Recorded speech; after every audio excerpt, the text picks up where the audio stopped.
আমাদের রোজকার জীবনে কাজে আসা দাদু দাদাদের দেওয়া 11টি অব্যর্থ ঔষধ।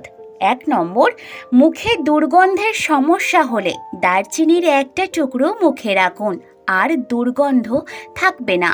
2 নম্বর, ঠান্ডা লেগে নাক থেকে ক্রমাগত জল পড়লে ইউক্যালিপটাসের তেল রুমালে নিয়ে ঘ্রাণ নিলে আরাম পাওয়া যায়। 3 নম্বর, কিছুদিন পর্যন্ত স্নানের আগে পেঁয়াজের রস চুলে লাগালে পাকা চুল ধীরে ধীরে কালো হতে থাকবে। 4 নম্বর, তাজা ধনেপাতার পেস্ট করে তার ঘ্রাণ নিলে ছিক আসা বন্ধ হয়ে যায়। 5 নম্বর, মাখনে সামান্য কেশর মিশিয়ে ঠোঁটে লাগালে কালো হয়ে যাওয়া ঠোঁটও গোলাপি হয়ে যায়। 6 নম্বর, প্রচণ্ড মাথা ব্যথার সমস্যা থেকে মুক্তি পেতে পেয়ারার মধ্যে সামান্য বিট নুন নিয়ে সকালে খালি পেটে খেলে উপকার পাওয়া যায়। 7 নম্বর, শরীরে কোনো স্থানে পোড়া দাগ বা প্রচণ্ড রোদে যদি হাত পা ঝলসে যায়, সেই স্থানে কাঁচা আলুর রস লাগালে দাগ দূর হয়।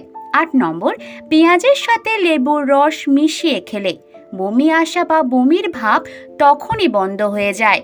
9 নম্বর, গ্যাসের সমস্যা থেকে মুক্তি পেতে রসুনের 2টি কোয়ার খোলা ছাড়িয়ে ঘিয়ের সাথে খেলে দ্রুত আরাম পাওয়া যায়। 10 নম্বর, নাক বন্ধ থাকলে মশলাদার খাবার খেলে বন্ধ নাক থেকে দ্রুত আরাম পাওয়া যায়।